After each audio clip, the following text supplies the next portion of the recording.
సొంతగా పైన ఉన్నటువంటి వాళ్ళకి అంటే ఆదాయం తగ్గదా అదే కనుక అలా ఉంటే?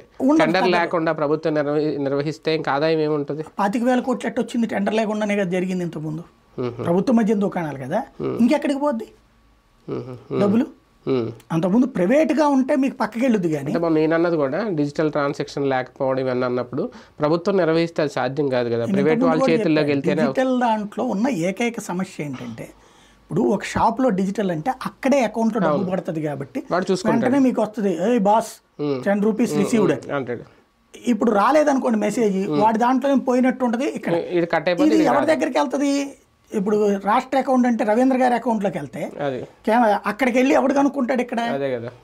ఇంకోటి షాపులు వేరువేరుగా కాదు కదా ప్రభుత్వం తరఫున, అదే ప్రైవేట్ షాప్ అయితే పెట్టుకోవచ్చు, ఎవరి షాప్ ఉందా? ఇది ప్రాక్టికల్ ఇష్యూ. ఇప్పుడు అది పెట్టాలంటే డిజిటల్ ప్రైవేట్ చేసేయాలి. ఇది రెండో కాన్సెప్ట్. మేబీ అప్పుడు ప్రైవేట్ చేసిన తర్వాత ఒక జరిగే ఫార్ములా యాక్ట్ ఉంటుంది, ఎందుకని ఆదాయం పడిపోయింది అని రివ్యూ చేస్తారు.